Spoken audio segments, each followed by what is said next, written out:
آمين آمين والحمد لله رب العالمين.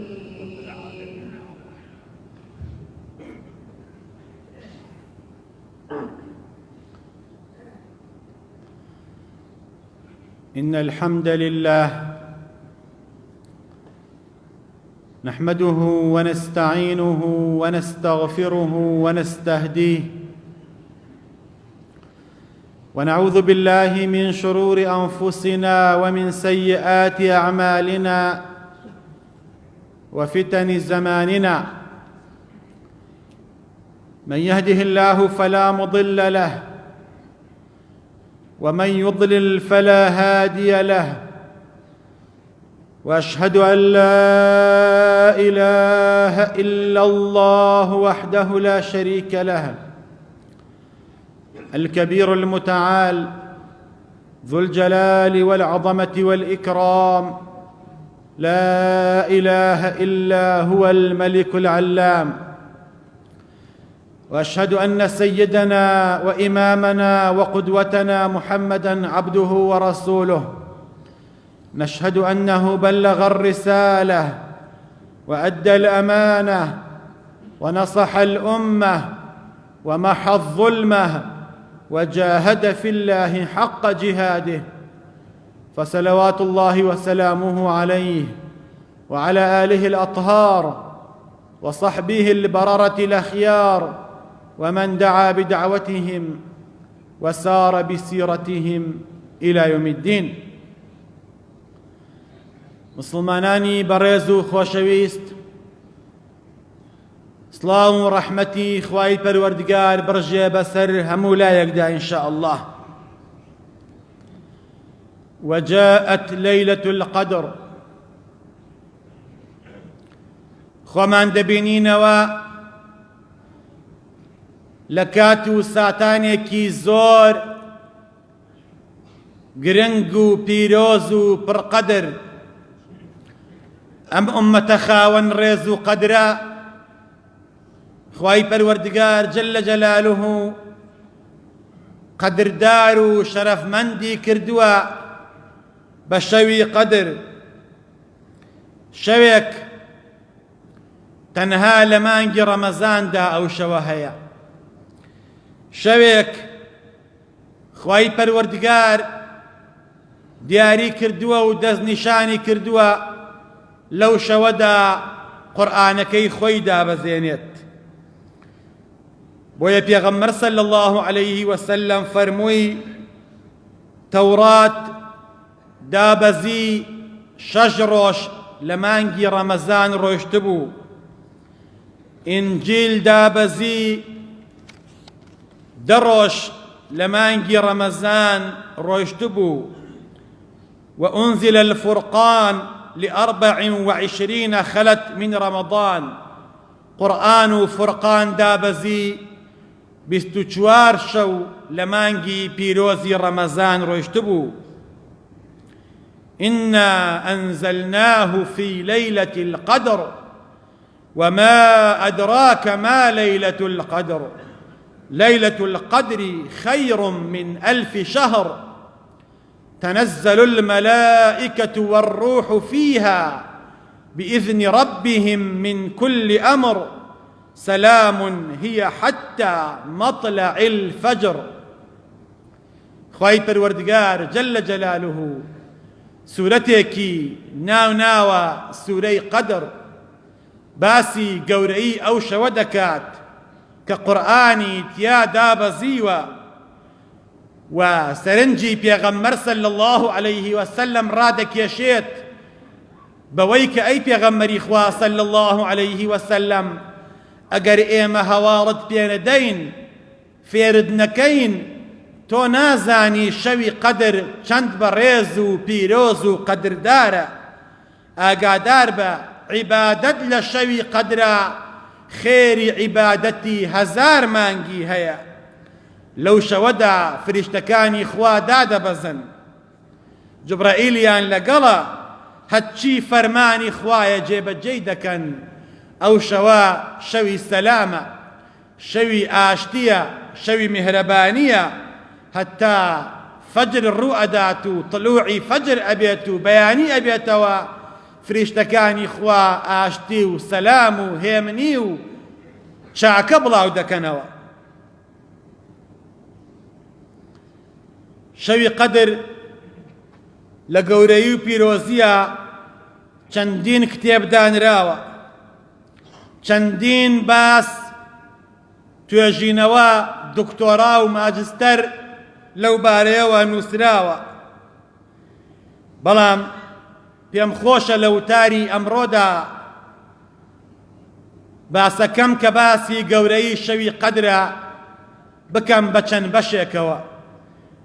بەشی یەکەم بۆچی شەوی قەدر خێری عیبادەتی هەزار مانگی هەیە، بۆچی کەسێک شەوی قەدر زیندوو کاتەوە و عیبادەت بکات و تاعەت بکات و ذیکر و قورئان بخوێنێت خێری هەزار مانگی دەستەکەوێ.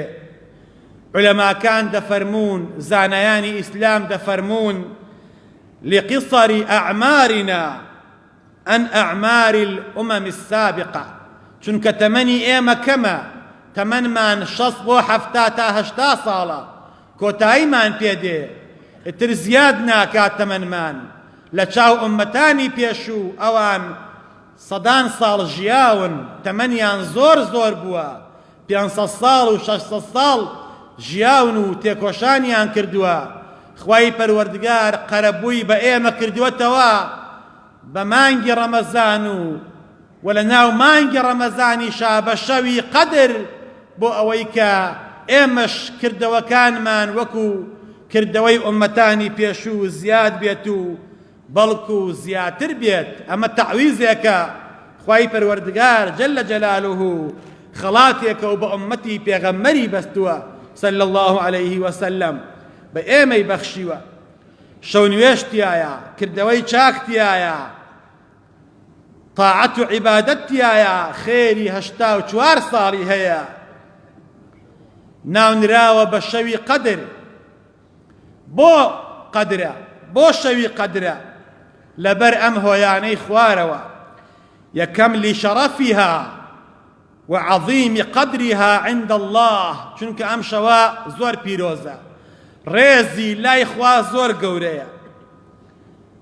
وهروەها لأنه فيها ما يكون في تلك السنة فيها يفرق كل أمر حكيم، چونکە لەو شەوەدا هەرچی فەرمانێکی خوایە جێبەجێ دەکرێت، فریشتەکان ئەنجامی ئەدەن.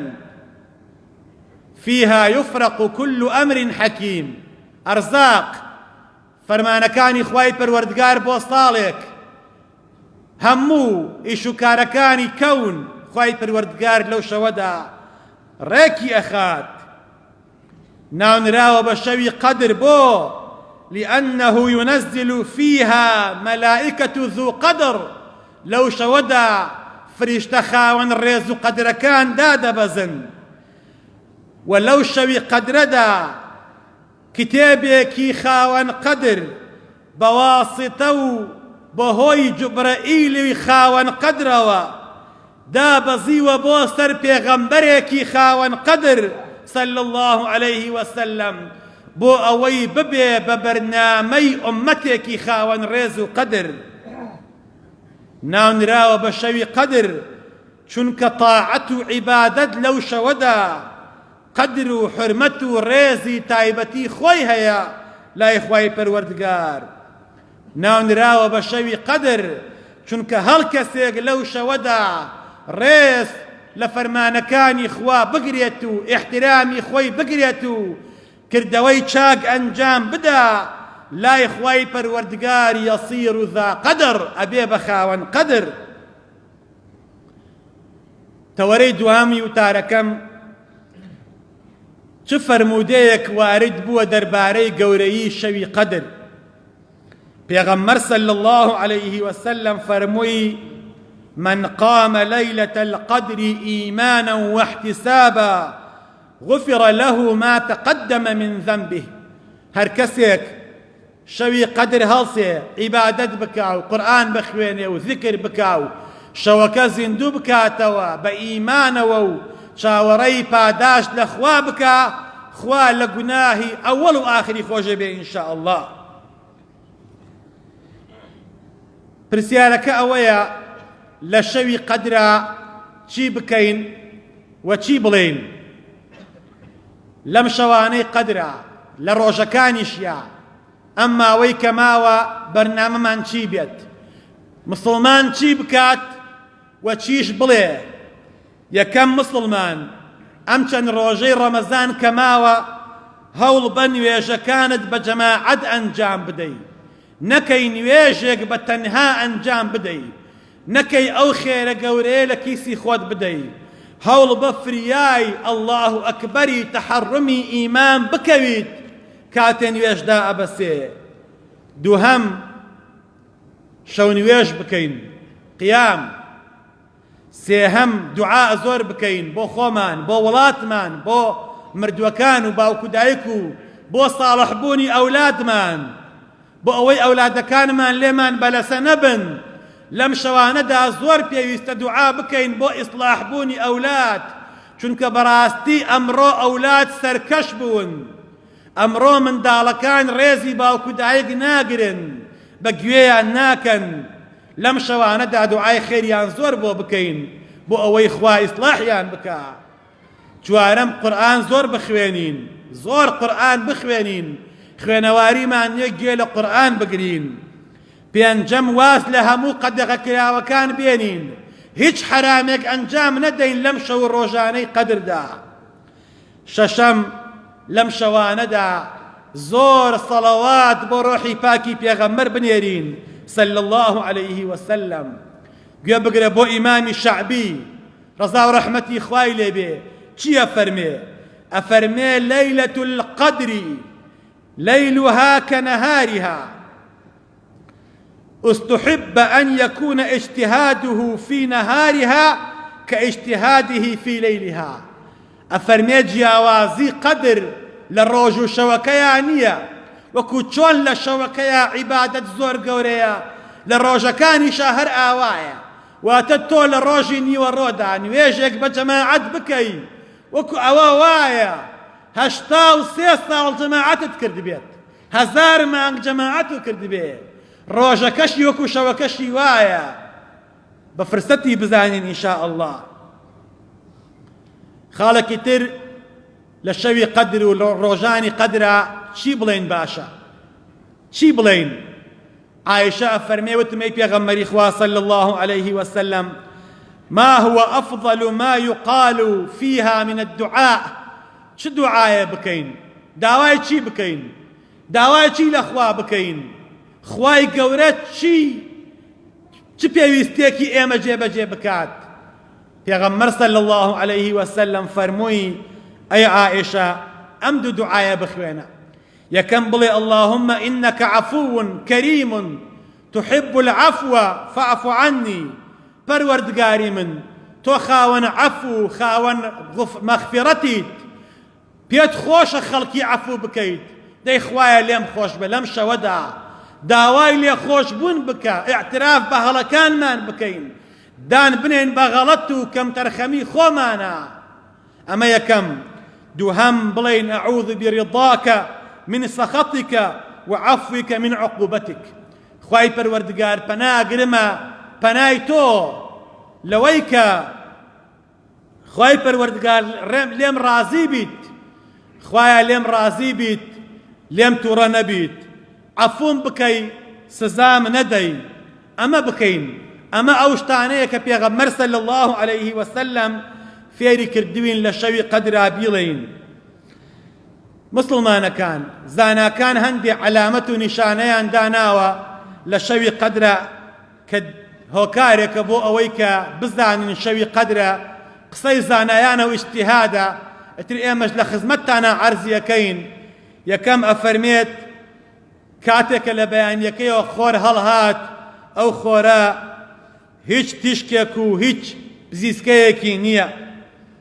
دووهەم ئەبالوبابە ئەفەرمێ شەوی قەدر تامی دەریایەکم کرد، دەریاکە سوێر بوو بەڵام لەو شەوەدا خوا شیرینی کردبوو. لەو شەوەدا ئاوەکە شیرین بوو لەبەر خاتری گەورەی قەدرداری شەوی قەدر. سێهەم شەوەکەی شەوێکی معتەدلە، نە زۆر ساردە نە زۆر گەرمە، شەوێکی هێمنە. چوارەم عولەماکان دەفەرموون لەو شەوەدا سەگان ناوەڕن، سەگ ناوەڕێت، و هەروەها گوێدرێژیش دەنگی لێوە نایەت، و نورێک لەو شەوەدا دەرئەکەوێت و ئەهلی حاڵ هەستی پێ دەکەن. ئەمە هەندێک قسەی عولەمایە دەربارەی ناسینەوەی شەوی قەدر. و عولەماکان دەفەرموون لە شەوی قەدرە فریشتەکانی خوا تەواف ئەکەن بە دەوری کەعبەی پیرۆزە. لە شەوی قەدرە دوعای مسلمانان گیرایە، خەیر الدعاء دعاء ليلة القدر، گەورەترین دوعا دوعای شەوی قەدرە. سعدی شیرازیە فەرمێ ئەگەر شەبها هەمە قەدر بوودی، شەبی قەدر بی قەدر بوودی. ئەگەر هەموو شەوێ شەوی قەدر بوایە، شەوی قەدر ئەو ڕێزەی نەئەبوو، بەڵام تەنها شەوێکە و بە فرسەتی بزانین. کۆتاتەوەری وتارەکەم لەم جمعەیەی ڕەمەزاندا تەرخان دەکەم بۆ دەکردەوە، زۆر پێویستە دەکردەوە لەم شەو ڕۆژانەی ڕەمەزاندا بە پێویستی بزانم ئەنجامی بدەین. یەکەم بەلایانی کەمەوە لە شەوی قەدرە 12 ڕەکەعات با نوێژ بکەین، 12 ڕەکەعات نوێژی شەو نوێژ بەهێمنی و لەسەر خۆ. پێغەمبەر صلی الله عليه وسلم فەرمووی من صلى في ليلة 12 ركعة بنى الله له بيتا في الجنة. هەر کەسێک لە شەوێکە 12 ڕەکەعات نوێژ بکە، خوای پەروەردگار لە بەهەشتا کۆشکێک و قەسرێکی بۆ بینائەنێ. ئەی ئەگەر ئەو 12 ڕەکەعاتە لە شەوی قەدرا بیکەی، ئەبێ چەند خێری هەبێ، ئەبێ چەند گەورە بێ، ئەبێ چ خێرێکی دەستکەوێ ئینشاء الله. دووهەم بەلایانی کەمەوە شەوانی قەدر 1000 سەڵەوات بۆ ڕۆحی پاکی پێغەمبەر بنێرین صلى الله عليه وسلم. پێغەمبەر صلى الله عليه وسلم فەرمووی ئەتانی ئاتین من ربی، لەلایەن خواوە فریشتێک هاو بۆ لام، فقال من صلى عليك من أمتك صلاة كتب الله بها 10 حسنات ومحى عنه 10 سيئات ورفع له 10 درجات. پێغەمبەر صلى الله عليه وسلم فەرمووی فریشتێک هاو بۆ لام لەلایەن خواوە، فەرمووی ئەی پێغەمبەری خوا صلى الله عليه وسلم، کەسێ لە ئومەتەکەت سەڵەواتێکت بۆ بنێرێ، خوا 10 سەڵەواتی بۆ ئەنێرێ، 10 دەرەجە پلەپایی چاکەی بەرز ئەکاتەوە، 10 گوناحی لێ ئەوەرێنێت، و هەروەها گوناحەکانی ئەوەرێت و خوای رب العالمین وەڵامی ئیسڵاوەکەی ئەداتەوە. بۆیە پێغەمبەر صلى الله عليه وسلم فەرمووی سجدت شكرا لله، لەبەر خاتری ئەم حرمەت و ڕێزەی خوا بە من و ئومەتەکەمی یاوە، سوجدەی شکرم بۆ خوا برد. سێهەم سیلەی ڕەحم لەم شەو ڕۆژانەدا هەوڵ بە ئەوەی کە پێدەگاتەوە سەردانی بکە، خزمە نەخۆشەکانت، خزمە دوورەکانت، خزمە فەقیر و هەژارەکانت، دۆستەکانی باوک و دایکت بەسەریان بکەرەوە، وەکو ئەوە وایە 1000 مانگ و 1000 ساڵ 84 ساڵ سەردانی خزمی کەسوکارت کرد بێت. خاڵێکی تر ئەگەر دایک و باوکت ماوە لەم شەوی قەدرەدا بڕۆ دەستیان ماچکە، بەهۆی باوک و دایکتەوە بەهەشت بکڕە، چاک بە لەگەڵیان، خوای پەروەردگار پاداشت ئەداتەوە. هەتا ئەتوانی قورئان بخوێنە لەم شەوانەدا. خاڵێکی تر سەدەقەی زۆر بکە لەم شەوانەدا، سەدەقەی زۆر بکە لەم شەو ڕۆژانەدا، خێر زۆر بکە، دڵی هەژاران خۆش بکە. لەم کاتانەدا دڵخۆشکردنی خەڵکی زۆر پێویستە بەڕاستی. الدین و المعاملە مسلمانەکان، دینداری هەڵسوکەوتە، معاملەیە لەگەڵ خەڵکییا چاک بە، با خەڵکی دڵخۆش بن بەهۆی تۆوە، خوا ئەمانەتێکی پێبەخشیوی بەهۆیەوە بەهەشتی پێ بکڕە بە تایبەتی ئەم چەند ڕۆژە کەماوە ئەم چەند شەوە کەماوە سەدەقە خەیری چەند قاد هەزار قاد دەبێتەوە ئینشاء الله.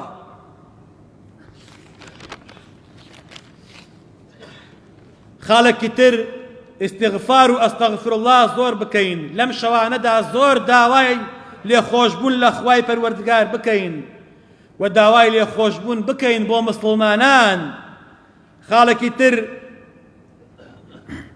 سبحان الله وبحمده زۆر بکەین سبحان الله وبحمده سبحان الله العظيم كلمتان خفيفتان على اللسان ثقيلتان في الميزان حبيبتان عند الرحمن دوو شەی سووک دوو شەی جوان کورت و پوخت لای خوا خۆشەویستن لەسەر زمان سووکن بە ئاسانی ئەوترێ لە میزانی خوا زۆر قورسن لە میزان و ترازوو قیامەتا زۆر قورسن لای خوا. سبحان الله وبحمده سبحان الله العظيم لا إله إلا الله زۆر بخوێنین لا إله إلا أنت سبحانك إني كنت من الظالمين زۆر بخوێنین بەهۆی ئەمەوە خوای پەروەردگار یونسی لە تەنگانەی و تاریکایی حود ڕزگار کرد. لا إله إلا أنت سبحانك إني كنت من الظالمين زۆر بیخوێنە خوا لە تەنگانە ڕزگارمانەکە بەهۆیەوە خوا ئێ بە فریامانەوە چونکە خوا فەرمێ وكذلك ننجي المؤمنين ئەگەر مسلمانانیش ئەمە زۆر بخوێنن نەجاتیان ئەدەین وەکو حەزرەتی عوسمان چۆن نەجاتدا.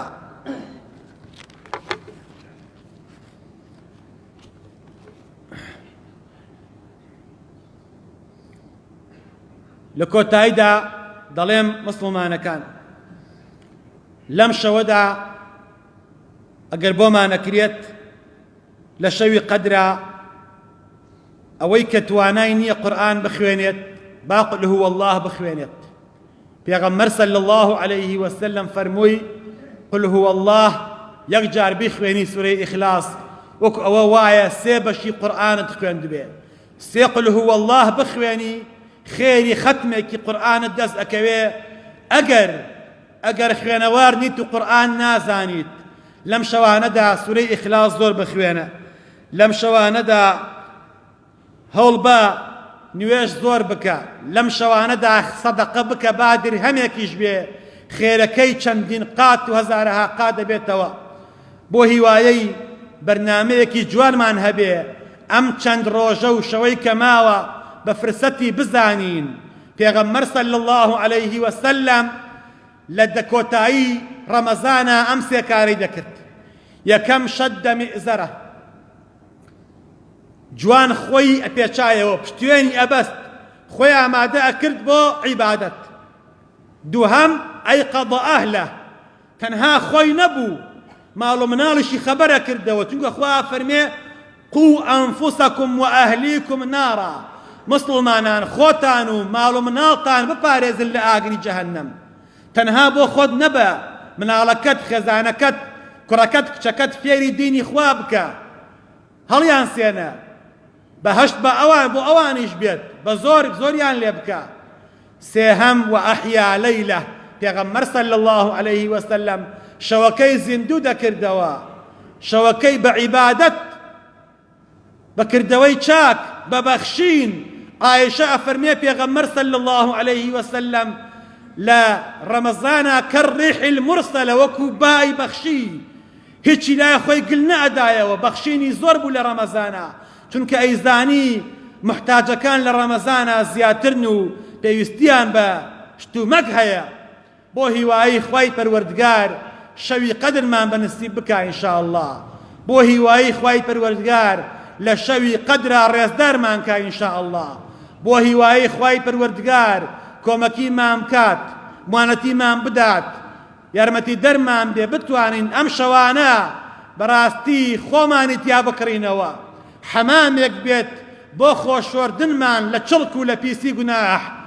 خوای گەورە لە گوناحمان خۆش بیت خوای عاقبەت خێرمان کەیت خوای ڕەحممان پێ بکەیت خوای ئیمانمان سەلامەت کەیت خوای بەزەیی و بە حاڵمان ئابێتەوە خوای ئیسلاحی حاڵمان بکەیت خوای دوعاکانمان گیرا بکەیت خوای شیفای نەخۆشەکانمان بیت یا ڕەبی هەر کەسێک نەخۆشە و داماوە و زەلیلە خوایە تۆ بە حاڵی ئەزانی خوایە شیفای بەی ئەو ئافرەتەی لەم گەڕەکەدا نەخۆشە و دڵی نەخۆشە و سەری نەخۆشە یا ڕەبی خوایە لەبەر خاتری ئیسمی عەظەمی خۆت لەبەر خاتری ئەم ڕۆژە مەبارەکە خوایە شیفای بەی ئەو ئافرەتەی دەمێک کەس دەلیلە و نەخۆشە لەم گەڕەکەدا خوایە شیفای بەی ئەوەی نامەی نووسیوە ئەوەی داای دوعای خێرەکە باوکی نەخۆشە نەخۆشی هەیە یا ڕەبی خوایە تۆ بە حاڵی نەخۆشان ئەزانی خوایە شیفای نەخۆشی ئومەتی پێغەمبەر بەی یا ڕەبی ئەوەی ئیمتیحانی هەیە خوایە گیان ناجحی بکەی